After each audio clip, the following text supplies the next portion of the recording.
So this looks, feels, and sounds kind of like a real Captain America shield. But it's not a real Captain America shield. Brave New World kind of looks and kind of sounds and kind of feels like a real Captain America movie. But it's not a real Captain America movie.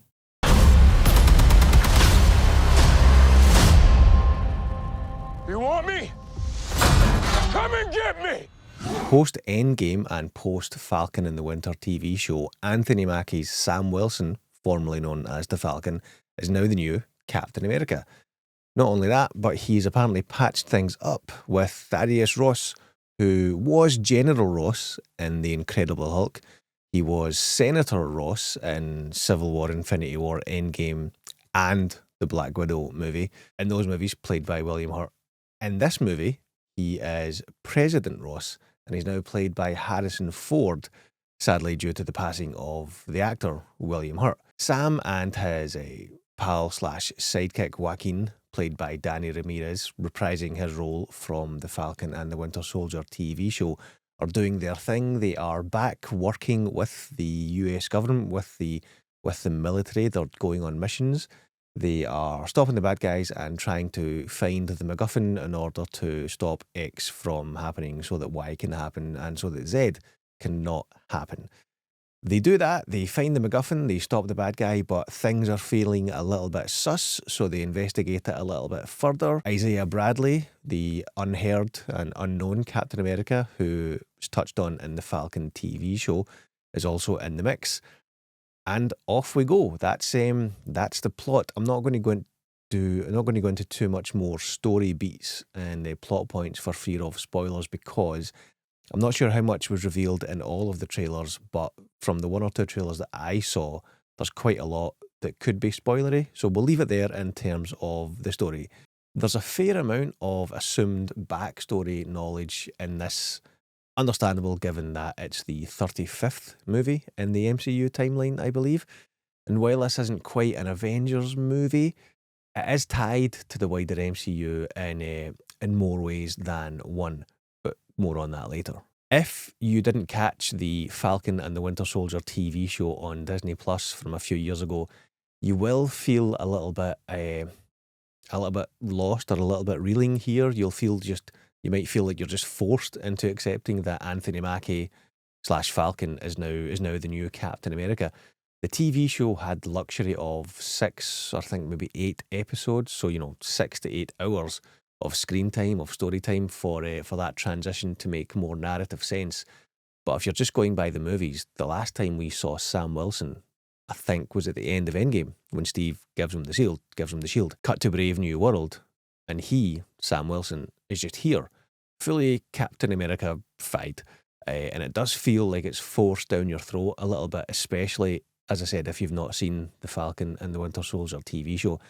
There's other elements from the TV show that play directly into the story of Brave New World, but again, I'm not going to go into them too much for, spoilery reasons.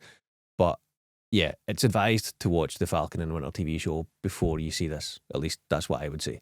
Likewise, the Isaiah Bradley storyline, the forgotten Captain America, is given a lot of screen time and a lot of story time in the TV show. But here, that entire backstory is literally squeezed into one line of kind of exposition-y dialogue, and that just felt quite clunky and quite crude, to be honest.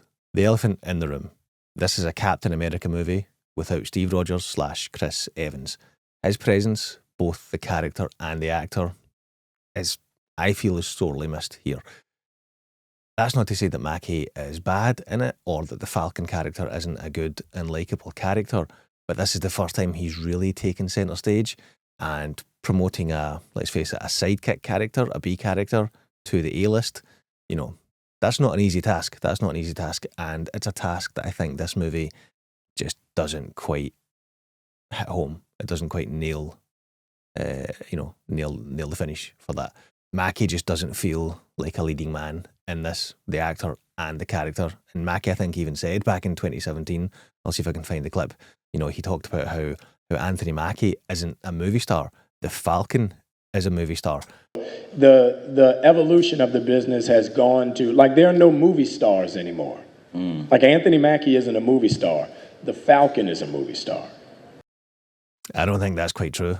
I think Anthony Mackie is, or at least could be, a movie star, but I don't think the Falcon is a movie star in the same way that Captain America is or was a movie star. Obviously, when he said that, he wasn't foreshadowing, this movie 8 years later or so, but it's interesting nonetheless. Harrison Ford is here as President Ross, as we said, taking over from the late William Hurt. Ford is never really bad in anything that he's in, and his recent outings on TV and Apple TV's Shrinking, for example, show that when he wants to, he really can, turn it up to 11 and give a stellar performance.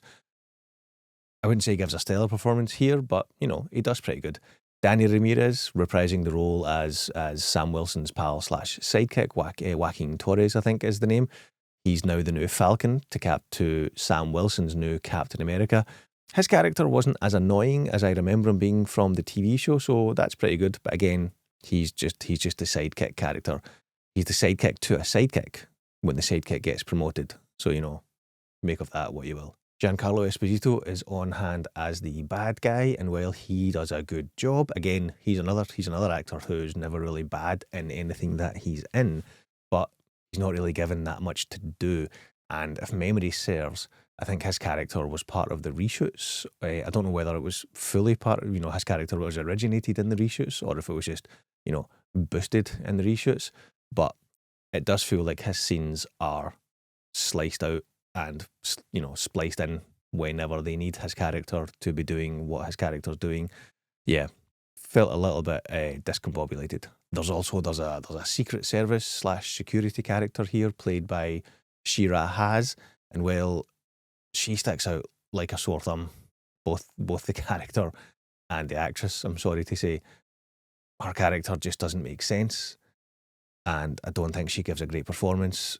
And you could take her character out of the movie and it wouldn't really affect the plot at all. So again, I'm wondering, was she part of the reshoots?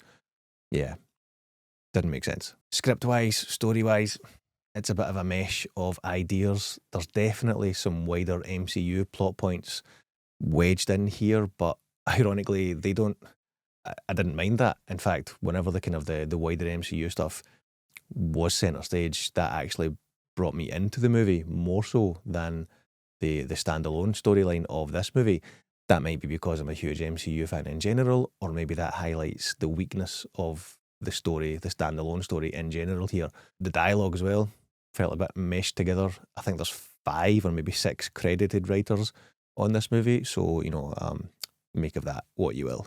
Similarly, the CGI was a bit of a mixed bag. Also, the Red Hulk stuff, for the most part, I would say 99% of the Red Hulk CGI effects were really good, were totally passable, and stood up very well.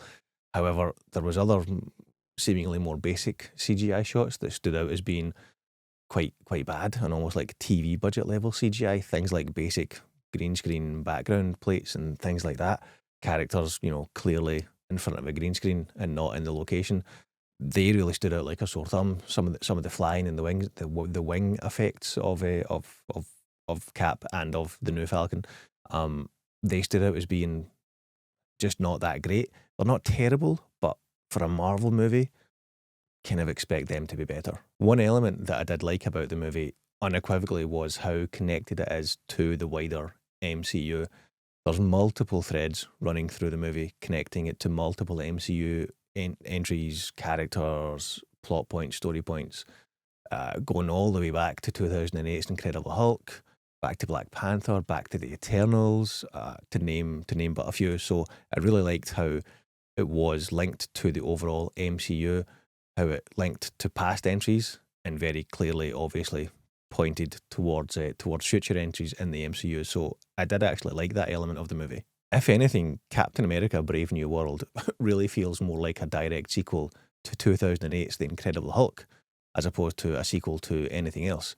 It's part sequel to Incredible Hulk, and it's also kind of season 2 of Falcon and the Winter Soldier, just with a lot less Winter Soldier.